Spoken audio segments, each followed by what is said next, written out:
Friends, സച്ചിൻ്റെ നിവേദന ഇന്നത്തെ വിശേഷങ്ങളിലേക്ക് അവരെയും സ്വാഗതം ചെയ്യുന്നു. ഈ ചാനൽ ആദ്യമായിട്ട് കാണുന്ന ആരെങ്കിലും ഉണ്ടെങ്കിൽ ചാനൽ സബ്സ്ക്രൈബ് ചെയ്തിട്ട് കാണാനും ബെൽ ബട്ടൺ അമർത്താനും നിങ്ങളോട് കൂടുതലായിട്ട് ആവശ്യപ്പെടുന്നു. അതിൽ നമ്മൾ ഇന്നത്തെ വിശേഷങ്ങളിലേക്ക് കടക്കാം. നമ്മൾ ലാസ്റ്റ് കണ്ടത് നമ്മുടെ സുധിയും അമ്മയുമായിട്ടുള്ള ചർച്ചയും കാര്യങ്ങളായിരുന്നു. കാരണം ആ ലെറ്റർ ആരാണ്, എന്താണ്, എങ്ങനെയാണ് എഴുതിയേക്കുന്നത് എന്നുള്ള രീതിയിലുള്ള ചർച്ചയും കാര്യങ്ങളായിരുന്നു. അപ്പോൾ ഇന്നത്തെ വിശേഷങ്ങൾ നമ്മൾ നോക്കുമ്പോഴത്തേക്ക് സുധിയും അമ്മയും സംസാരിച്ചുകൊണ്ടിരിക്കുന്നത്, അമ്മ ഒരു കള്ളനെ ഞാൻ കണ്ടു, ആ കള്ളൻ എനിക്ക് ലെറ്റർ വന്നു, ആ ലെറ്റർ ഇത് ഇന്ന പോലെ ആയിക്കഴിഞ്ഞപ്പോഴത്തേക്ക് അതിപ്പം എന്നിട്ട് ആളെ പിന്തുടർന്ന് കഴിഞ്ഞപ്പോഴത്തേക്ക് ആൾ എന്നെ കൊല്ലാൻ വേണ്ടി വന്നു കഴിയുമ്പോഴത്തേക്ക് ലാസ്റ്റ് അച്ഛനെ കാണുക, അച്ഛനെ കുത്തിക്കൊല്ലും, അച്ഛൻ പിടിക്കപ്പെടുമ്പോൾ അച്ഛനാളെ കാണുമ്പോഴത്തേക്ക് പിടിക്കാൻ നോക്കുമ്പോഴത്തേക്ക് അച്ഛനെ ആൾ കുത്തുന്നു. അത് കണ്ടിട്ട് അമ്മ അറ്റാക്ക് വരുന്നു. അതുപോലെ അതിൻ്റെ പുറകെ ഞാൻ ഓടി വരുമ്പോഴത്തേക്ക് എൻ്റെ പുറകെ സുധി ഓടി വരുന്നു. സുധീനെ തള്ളി വിടുകയോ അല്ലെങ്കിൽ സുധി മേലെ നിന്ന് താഴെ വീണിട്ട് സ്റ്റെയർ കേസിൽ താഴെ വീണിട്ട് ശ്രുതി മരിക്കുകയും ചെയ്തതാണ് സ്റ്റെയർ കേസിൽ താഴെ വീണിട്ട്. അതുപോലെ ഇതിൻ്റെ പുറകെ സച്ചി ഓടിപ്പോയിട്ട് ആ കള്ളനെ ഇടിക്കുകയും പിന്നെ ആ കത്തി തന്നെ തിരിച്ച് മേടിച്ചിട്ട് ആളെ കൊല്ലുകയും ചെയ്യുകയാണ്. അപ്പോൾ ഇത് തന്നെയാണ് ലാസ്റ്റ് പറഞ്ഞത്. അതുപോലെ തന്നെയാണ് ഇന്നത്തെ സീനിലും അങ്ങനെ തന്നെയാണ് എടുത്ത് കാണിക്കുന്നത്, ബാലൻസായിട്ട് കാണിക്കുന്നത്. അപ്പം ഇത് കണ്ടുന്നത് ശ്രുതിയുടെ മരണം കണ്ടു നിൽക്കുന്നത് എനിക്ക് താങ്ങാനാവുന്നത് ഞാനും ആത്മഹത്യ ചെയ്യുന്നതാണ് പറയുന്നത്. ഉടനെ ചന്ദ്രമതി പറയുന്നുണ്ട്, എന്താ നീ ആവശ്യമില്ലാത്ത സംസാരിക്കുന്നത്, എന്തിനാ നീ ആവശ്യമില്ലാത്ത ചിന്തിക്കുന്നത്, കാരണം അങ്ങനെയൊന്നും സംഭവിക്കത്തില്ല, നിനക്ക് വേറെ പണിയൊന്നുമില്ലെന്ന് പറഞ്ഞാൽ അടിക്കുന്നൊരു സീനാണ്, ഒരു തമാശപ്പെട്ട് അടിക്കുന്ന സീനാണ്. അത് കഴിഞ്ഞുകൊണ്ട് പറയുക ആ ഒരു സീനിൽ അമ്മ പറയുന്നുണ്ട്, എന്നെ പോലെ എടാ നീ എന്തിനാണ് ഇങ്ങനെ ഭയപ്പെടുന്നത്, കാരണം സച്ചിയുള്ള വീട്ടിൽ ഒരു കള്ളനും വരുത്തില്ല, സച്ചിന് അത്ര ഭയമുണ്ട്, സച്ചിനെ പേടിക്കാത്ത കള്ളന്മാരാരാ ഉള്ളത്, ഈ ഭവനത്തിൽ ഒരുത്തിനും അല്ലെങ്കിൽ ഈ വീട്ടിൽ ഒരുത്തിനും കയറി വരുത്തില്ല, അതെനിക്ക് ഉറപ്പുണ്ടെന്ന് പറഞ്ഞപ്പോഴത്തേക്ക് അതിനിപ്പം സച്ചിനെ അറിയാത്ത കള്ളന്മാർ വരുത്തില്ലേ, സച്ചിനെ അറിയാത്ത കള്ളന്മാർ വരുവാണെന്നുണ്ടെങ്കിൽ ഉറപ്പായിട്ടും ഇതിനകത്ത് കയറി ഇങ്ങനെയുള്ള കാര്യങ്ങളെല്ലാം നടക്കത്തില്ല അമ്മയെന്ന് നോക്കും. ഉടനെ ചന്ദ്രമതി ഇങ്ങനെ ഒന്ന് ആലോചിക്കും, ഇപ്പം പറഞ്ഞത് ശരിയാണല്ലോ എന്നുള്ള രീതി ചിന്തിച്ചുകൊണ്ടിരിക്കുകയാണ്. അതിന് തൊട്ട് പുറകെ അപ്പോൾ പെട്ടെന്നൊരു സൗണ്ട് കേൾക്കുന്നു, എന്നിട്ട് പാത്രമെല്ലാം വീഴുന്ന സൗണ്ട് കേൾക്കുന്നു. അമ്മ ഏതാണ്ട് കള്ളം വന്നു, എനിക്ക് പേടിയാവുന്നു, ഈ പറഞ്ഞെല്ലാം സംഭവിക്കുമല്ലോ എന്ന് പേടിയാവുന്നുള്ള അങ്ങോട്ടും ഇങ്ങോട്ടും പറഞ്ഞുകൊണ്ടിരിക്കുമ്പോഴത്തേക്ക് ഉടനെ ശ്രുതി പറഞ്ഞുകൊണ്ടിരിക്കുമ്പോഴത്തേക്ക് നീ ഒന്ന് മിണ്ടായിരിക്കും, നോക്കണം ആരാ നോക്കണം, നീ പിടിക്കടാ എന്നൊക്കെ പറയുമ്പോഴത്തേക്ക് ശ്രുതിയാണെന്നുണ്ടെങ്കിൽ ചന്ദ്രമതി പറയുന്നതിൻ്റെ എതിരായിട്ട്, അതായത് ചന്ദ്രമതിയുടെ ബാക്കിൽ നിന്നിട്ട് കള്ളനെ പിടിച്ച് ചന്ദ്രമതിയുടെ ബാക്കിൽ ഒളിഞ്ഞൊളിഞ്ഞ് നിൽക്കുകയാണ്. അതായത് ഒരു ആണത്വം കാണിക്കേണ്ട സ്ഥാനത്ത് അവൻ ഒളിഞ്ഞൊളിഞ്ഞ് നിൽക്കുകയാണ്. അത് കഴിഞ്ഞ് നോക്കുമ്പോഴത്തേക്ക് ശ്രുതിയാണ് വരുന്നത്. ശ്രുതി വന്നു, ഓ മോളായിരുന്നോ, ഉടനെ എന്താ ഇവിടെ നിങ്ങൾ നിൽക്കുന്നത്, ഈ പാതിരാത്രി എന്താ നിങ്ങൾ ഇവിടെ നിൽക്കുന്നതെന്നൊക്കെ ചോദിക്കുമ്പോഴത്തേക്ക് ഉടനെ പെട്ടെന്ന് മറിഞ്ഞിരിക്കുന്ന പുള്ളി പുറത്ത് ചാടുക. ശ്രുതി മറിഞ്ഞ് നിന്നിട്ട് ശ്രുതി വന്നിട്ട് പറയാം, കണ്ടോ ശ്രുതി, ഇത് കണ്ടോ, പണ്ടത്തെ പോലെ എനിക്ക് കിട്ടിയ പോലെ ഒരു കത്ത് തണ്ട് ഇങ്ങോട്ട് വന്നതുണ്ട്, ഇപ്പം ഇത് നോക്കുന്നു പറയുമ്പോഴത്തേക്ക് ശ്രുതിയെടുത്ത് കൊടുത്തു കഴിയുമ്പോഴത്തേക്ക് ശ്രുതി വായിച്ചിട്ട് നിങ്ങൾ എന്താ മണ്ടത്തരാ പറയുന്നത്, നീ ഇങ്ങനെയൊന്നും സംഭവിക്കത്തൊന്നുമില്ല.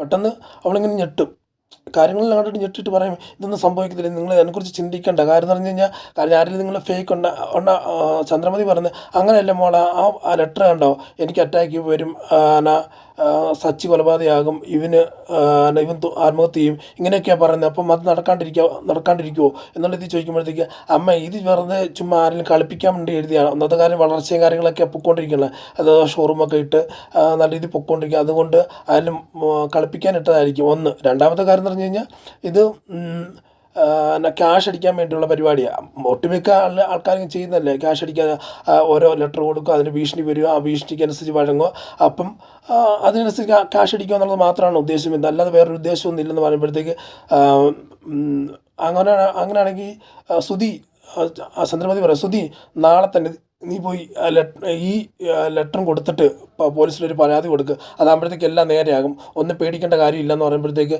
ഉടനെ പെട്ടെന്ന് ശ്രുതിക്ക് പേടിയെന്ന് പറഞ്ഞു കഴിഞ്ഞാൽ, കാരണം ഇതാരാന്ന് അറിയത്തില്ല. അതിൻ്റെ ഇടയ്ക്ക്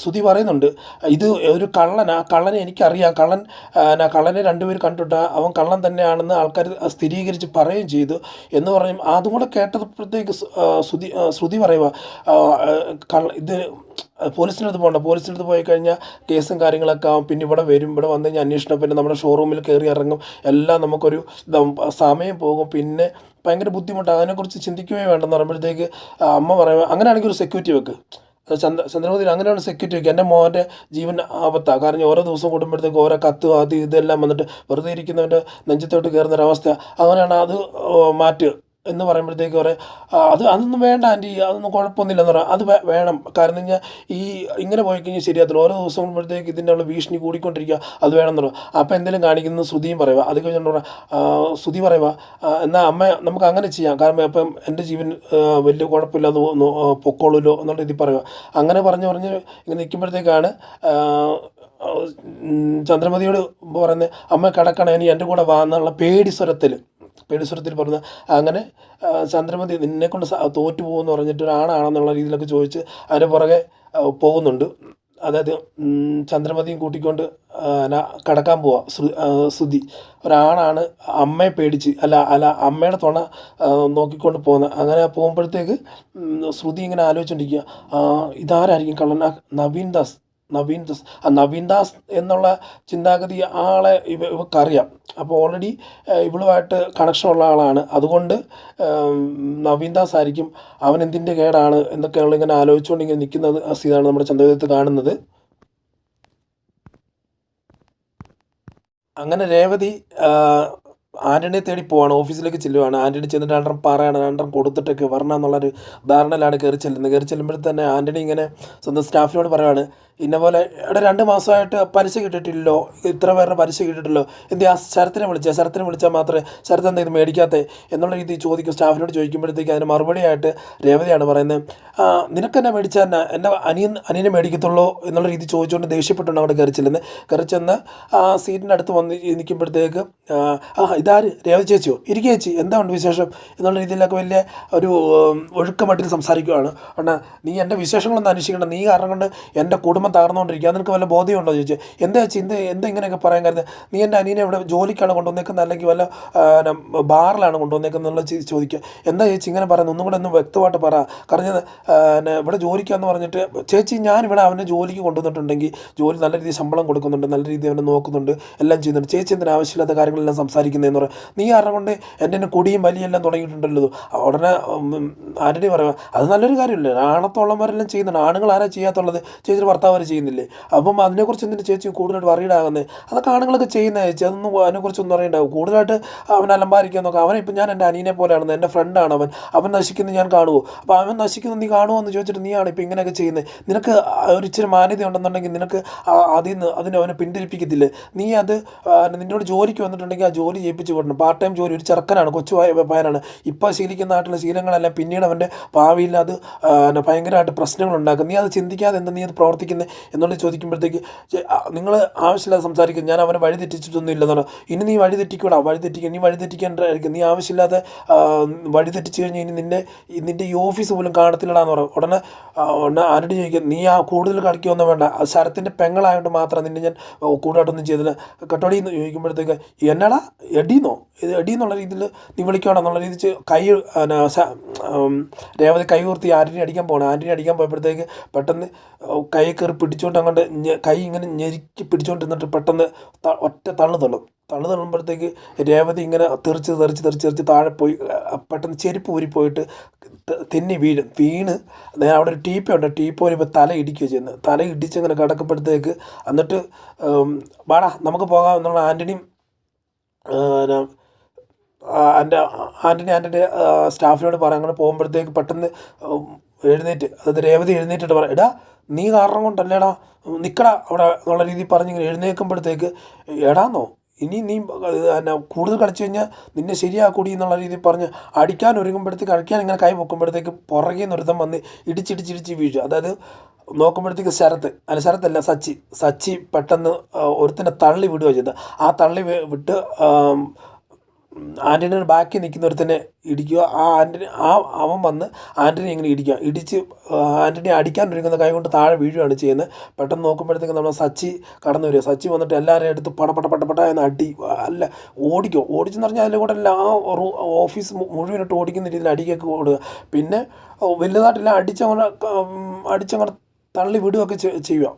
കുറച്ച് കഴിയുമ്പോഴത്തേക്ക് എന്തിനാ നീ ഇങ്ങോട്ട് വന്നേ, നിനക്കൊന്ന് ഒറ്റയ്ക്ക് എന്തിനാ വന്നതെന്നുള്ള ഇത് ചോദിക്കുക. സച്ചേട്ടനോട് ആരാ ഇങ്ങോട്ട് വരാൻ പറഞ്ഞത്, സച്ചേട്ടനോട് ഇരുന്നാൽ പോരാന്ന് ചോദിക്കുമ്പോഴത്തേക്ക് നീ കണ്ടില്ല ഇപ്പോൾ ഇവൻ്റെ ഇവിടെ ഈ ഓഫീസിൽ വന്നിട്ടില്ല നിന്നെ ഒന്നുകൂടിയോ കാര്യങ്ങളെല്ലാം ചെയ്ത് നിനക്ക് നമ്മൾ പറഞ്ഞിട്ട് വന്നാൽ പോരാ എന്നുള്ള ഇത് ചോദിക്കുമ്പോഴത്തേക്ക് സച്ചേട്ടനോടായി ആരാ പറഞ്ഞത്, നീ അമ്മയെ വിളിച്ച് പറഞ്ഞില്ല, അമ്മ എന്നെ വിളിച്ച് പറഞ്ഞായിരുന്നു, അമ്മ കാര്യങ്ങൾ എന്നോട് പറഞ്ഞിരുന്നു, നീ രാവിലെ ഇവിടെ ഒറ്റയ്ക്ക് പോകുമെന്ന് എന്നോട് പറഞ്ഞായിരുന്നു, അതിനനുസരിച്ച് ഞാൻ വന്ന് നിനക്ക് ഒന്നും പറയത്തില്ലായിരുന്നു, നമുക്ക് ഞാനും കൂടെ വന്ന് ചോദിക്കത്തില്ല, നീ എന്തിനാ ഇങ്ങോട്ട് വന്നത്, ഇവൻ്റെ അടുത്തൊക്കെ വന്നു കഴിഞ്ഞ് നമ്മൾ തന്നെ നാർത്തുള്ളൂ എന്നുള്ള പറഞ്ഞു എന്നാൽ നമുക്ക് പോകാമെന്നുള്ള രീതി പറഞ്ഞ് എന്തിനാ നിൽക്കുന്നത്, എന്നാൽ പെട്ടെന്ന് ഇറങ്ങുന്ന പറയുമ്പോഴത്തേക്ക് എൻ്റെ ചെരുപ്പൊന്ന് എടുത്തോട്ടെ ഏട്ടാ എന്നുള്ള രീതി ഇങ്ങനെ മാറി നിൽക്കുമ്പോഴത്തേക്ക് ഇങ്ങനെ തിരിയുമ്പോഴത്തേക്ക് ഈ ചെവിയുടെ ബാക്കിലായിട്ട് കുറേ ചോര വരുന്നുണ്ട്.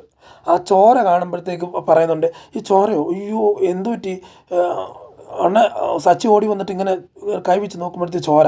സച്ചിക്ക് അപ്പോഴത്തേക്ക് ദേഷ്യം ഇങ്ങനെ കയറി വരിക, എന്താ ചെയ്യണം എങ്ങനെ ചെയ്യണമെന്ന് അറിയത്തില്ല. സച്ചി പറയും ഇങ്ങോട്ടൊന്ന് കൊടുത്തിട്ടോളൂ എന്നുള്ള രീതിയിലുള്ള നോട്ടം നോക്കുന്നത്. ഉടനെ രേവതിക്ക് കയറി സച്ചേട്ടാ ഒന്നുമില്ല ഒന്നുമില്ല പേടിക്കേണ്ട പ്രശ്നമൊന്നുമില്ല എന്നുള്ളത് മാറി എന്ന് പറഞ്ഞ് തള്ളി അങ്ങോട്ട് മാറ്റി നിർത്തിയിട്ട് അങ്ങോട്ട് കൊടുക്കും, ആൻറ്റിനെ എടുത്ത് അങ്ങോട്ട് പറഞ്ഞും കൊടുക്കും, കൊല്ലാതെ കൊല്ലും. അത്ര രീതി നെഞ്ചത്തൊക്കെയാണ് ചവിട്ടുന്നത്, ചവിട്ടി ഇല്ലാതാക്കാം, അടിച്ച്. അത് ലാസ്റ്റ് നോക്കി 2 കൈ കൂടി ചേർത്ത് ചെവിക്ക് 2 ചെവിക്കല്ലിൻ്റെ കർണപടം പൊട്ടുന്ന രീതിയിൽ അടിച്ച് അവൻ്റെ അതായത് ഈ കിളി പാറുന്നില്ലേ അതുപോലെ അടിയാണ് നമ്മൾ കാഴ്ച വെക്കുന്നത്. നമ്മുടെ സച്ചി അടിച്ചങ്ങോട്ട് എടുത്തെറിഞ്ഞ് കഴിയുമ്പോഴത്തേക്ക് ചേട്ടാ ഇനി പോകാം സച്ചിയേട്ടാ നിൽക്കുക സച്ചിയേട്ടാ ഇനി വേണ്ട അവൻ ചത്തുപോകും വേണ്ടെന്ന് പറഞ്ഞ് അങ്ങനെ പിടിച്ചുകൊണ്ട് പോവുകയാണ്. അങ്ങനെ പിടിച്ചു കഴിഞ്ഞ് നേരെ പോയി നമ്മുടെ ഹോസ്പിറ്റലിൽ പോകണം. ഹോസ്പിറ്റലിൽ ചെന്ന് പിന്നെ നോക്കുമ്പോഴത്തേക്ക് നമ്മുടെ രേവതിയുടെ തലയിലൊരു കെട്ടൊക്കെ ആയിട്ട് ഹോസ്പിറ്റലിൽ കിടക്കുന്ന ആട്ടേണ്ട സീനാണ് നമ്മൾ കാണുന്നത്. അത് നോക്കുമ്പോഴത്തേക്ക് എന്നിട്ട് നേഴ്സ് പറയുന്നുണ്ട് ഇനി നമുക്ക് ഒരു സ്കാനിങ്ങും കൂടെ നടത്തണം. കാരണം എന്ന് പറഞ്ഞാൽ ഒരു സ്കാനിങ്ങോ അപ്പോൾ സച്ചി പേടിക്കും, സ്കാനിങ്ങോ മോനെ സാറേ സ്കാനിങ് എന്ന് പറയുന്നത് വേറൊന്നുമല്ല, അത് തലയ്ക്കല്ല അടിക്കിട്ടേക്കുന്നത്, അതൊന്ന് സ്കാൻ ചെയ്ത് നോക്കിയേക്കാം, അതിനകത്ത് വേറെ ഒന്നും തെറ്റായിട്ടൊന്നും കരുതണ്ട, അതെല്ലാവരും പൊതുവെ ചെയ്തെന്നാ പേടിക്കാനൊന്നും ഇല്ലെന്ന് പറയും. ഉടനെ രേവതി പറഞ്ഞു സച്ചേട്ടാ പേടിക്കാനൊന്നുമില്ല, അന്ന് ചെറിയൊരു മുറിവല്ലേ ഉള്ളൂ, അതൊന്നും സംഭവിച്ച് കാണത്തില്ലെന്നിട്ട്. ഉടനെ സച്ചി ഇങ്ങനെ നോക്കുന്നുണ്ട്. കാരണം ഇവളോടുള്ള ദേഷ്യമുണ്ട്, രേവതിയോട് ദേഷ്യമുണ്ട്, പറയാതെ പോയതിൻ്റെ ദേഷ്യവും ഉടനെ ഇതൊക്കെ ഉണ്ട്. കാരണം കഴിഞ്ഞാൽ സച്ചി എൻ്റെ ഇടയ്ക്ക് ചോദിക്കുന്നുണ്ടായിരുന്നു നിൻ്റെ അനിയനെ അല്ല എൻ്റെ അനിയനെ ഇവരാ വഴിതെറ്റിക്കുന്നില്ല, നിൻ്റെ അനിയനെ ബുദ്ധി ഞാൻ ഒന്നും ഇല്ലാത്ത ചെറുക്കനൊന്നും അല്ലല്ലോ എന്ന് ചിന്തിക്കുന്നുണ്ട്. അപ്പോൾ ആ ഒരു ചിന്തയൊക്കെ കയറി വന്നിട്ടാണ് സച്ചിക്ക് രേവതിയോടൊരു ദേഷ്യം. കാരണം എന്ന് പറഞ്ഞാൽ സ്വന്തം അനിയൻ ബുദ്ധിയില്ലാത്ത ചെറുക്കനാണെന്നുണ്ടെങ്കിൽ പറയാം, ബുദ്ധിയുള്ള ചെറുക്കൻ്റെ ആ പ്രവൃത്തി അവൻ തന്നെ മാറേണ്ട കാര്യത്തിൽ സ്വന്തം ചേച്ചി അവനോടും പോയി അവന് വഴക്കുണ്ടാക്കാതെ അവനെ പറഞ്ഞ് മനസ്സിലാക്കാതെ നേരെ വന്ന് ഈ ആൻറ്റിൻ്റെ അടുത്ത് വന്നതുകൊണ്ടാണല്ലോ ഇങ്ങനെയുള്ള വിഷയങ്ങളൊക്കെ ഉണ്ടായത്. അപ്പോൾ അതിൻ്റെ ഒരു വിഷമത്തിൽ ഇങ്ങനെ നിൽക്കുകയാണ്. അങ്ങനെയാണ് നമ്മൾ ഈ സീനിൽ നമ്മൾ ഹോസ്പിറ്റലിൽ കാണിക്കുന്നത്. അപ്പം തന്നെ അമ്മ വിളിക്കുന്നുണ്ട്. അമ്മ വിളിച്ച് ചോദിക്കുന്നു എന്താ മോനെ, അതായത് രേവതിയുടെ അമ്മ വിളിച്ച് ചോദിക്കുന്നു എന്താ മോനെ ഇങ്ങനത്തെ എന്താ പറ്റിയെന്ന് ചോദിക്കുമ്പോഴത്തെ അമ്മ ചെറുതായിട്ട് ഒന്ന് താഴെ വീണിട്ടുണ്ട്, കുഴപ്പമൊന്നുമില്ല, ഇപ്പം തന്നെ സ്കാനിങ്ങോ അയ്യോ എന്താ പറ്റി, അവൻ കുഴപ്പമൊന്നുമില്ല അമ്മ കുഴപ്പമൊന്നുമില്ല, ഇപ്പം നേരെ ഇനി കുറച്ച് നേരം കഴിയുമ്പോഴത്തേക്ക് ഡിസ്ചാർജ് ആകാതെ പറയുന്നത് എന്നൊക്കെ പറയുമ്പോഴത്തേക്ക് അപ്പം ഞാൻ വരണമെന്ന് ചോദിക്കുമ്പോഴത്തേക്ക് വേണ്ടമ്മ ഞാൻ നോക്കിക്കോളാം കുഴപ്പമൊന്നുമില്ലെന്ന് സച്ചി പറയുന്നൊരു സീനാണ് ഇപ്പം ലാസ്റ്റ് ഇവിടെ കാണുന്നത്. പിന്നെ ഒരു സീനും കൂടെ ഉണ്ട്, നമ്മുടെ സച്ചിയും രേവതിയും സംസാരിച്ചുകൊണ്ടിരിക്കുക ആ ഹോസ്പിറ്റലിൽ വെച്ച്. അപ്പം ഡോക്ടറിനോട് എന്തിനാ സ്കൂട്ടറിൽ വീണതാണെന്ന് എന്തിനാ സച്ചിയായിട്ട് പറയുന്നതെന്ന് രേവതി ചോദിക്കുന്നുണ്ട്. അപ്പോൾ സച്ചി പറയുവാണ് അങ്ങനെ പറഞ്ഞില്ല എന്നുണ്ടെങ്കിൽ പിന്നെ ഡോക്ടർ അപ്പം തന്നെ പോലീസിനെ വിളിച്ചിട്ട് പോലീസ് കേസാക്കും, നീ അതെന്താ ചിന്തിക്കാതെന്ന് ചോദിക്കൂ. സച്ചേട്ടാ ഞാൻ പോകണ്ടായിരുന്നല്ലേ, ഇപ്പം ചിന്തിച്ചിട്ട് തന്നെ കാര്യം, നേരത്തെ ചിന്തിക്കേണ്ട കാര്യങ്ങളല്ലായിരുന്നോ എന്നൊക്കെ ചോദിച്ചുകൊണ്ട് സംസാരിച്ചുകൊണ്ട് നിൽപ്പുണ്ട്. ഇപ്പം അടുത്ത സീൻ കാണുന്നത് നമ്മൾ ശ്രുതിയൊക്കെ ഷോറൂമിൽ നിൽക്കുമ്പോഴത്തേക്ക് ഈ ശ്രുതി അങ്ങോട്ടും ഇങ്ങോട്ടും പരതി നടക്കുകയാണ്, വെപ്രാളം കൊണ്ട് പേടി കൊണ്ട് വിഷമങ്ങളും കൊണ്ട്. കാരണം ഞാൻ മറ്റേ ലെറ്റർ കിട്ടിയതിൻ്റെ ആയിട്ടുള്ള ഒരു വിഷമമുണ്ട്, അതിലെങ്ങനെ അത് മാനേജ് ചെയ്യണം അല്ലെങ്കിൽ അതിൻ്റെ എങ്ങനെ ആ പേടി മാറ്റണം എന്ന് ആലോചിച്ചുകൊണ്ടിരിക്കുകയാണ്.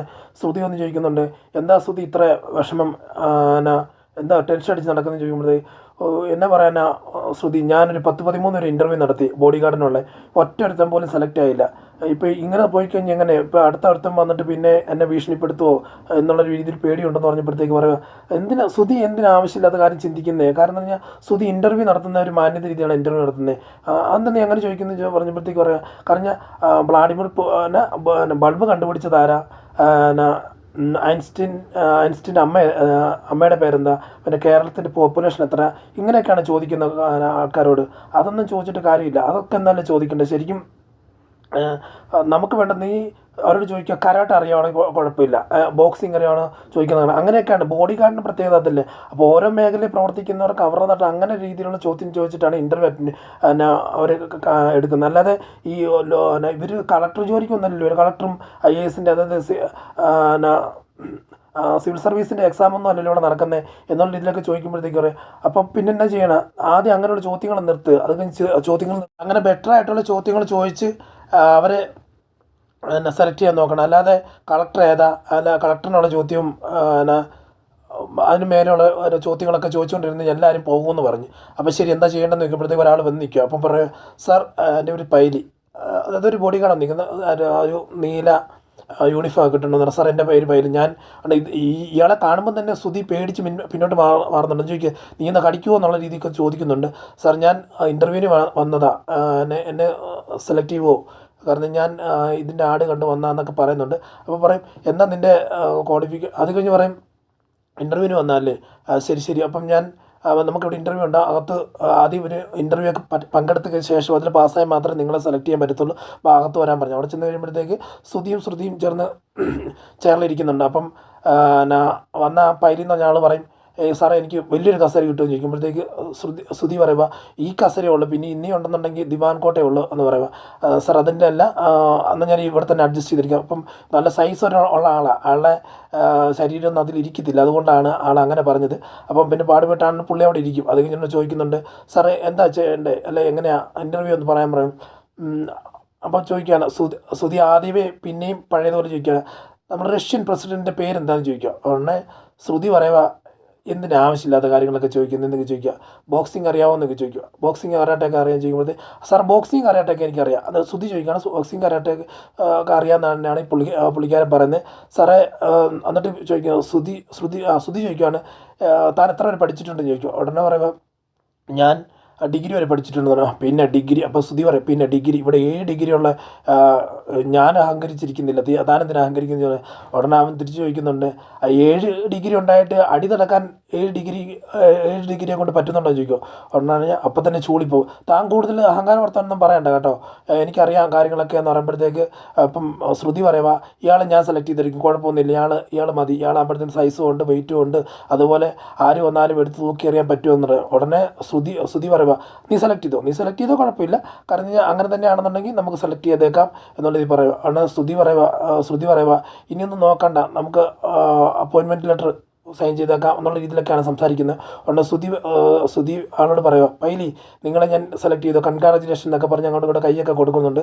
അത് ഞാൻ ഇനി ഞാൻ ആദ്യമായിട്ട് നിനക്കൊരു 10,000 രൂപ തരും, ആ 10,000 രൂപ സാലറി ആയിട്ട് തരും, പിന്നെ നിൻ്റെ വർക്കിനനുസരിച്ച് കൂട്ടി തരും എന്ന് പറയുമ്പോഴത്തേക്ക് സാർ കുഴപ്പമില്ല അത്ര മതി. പിന്നൊരു കാര്യം എന്ന് പറഞ്ഞു കഴിഞ്ഞാൽ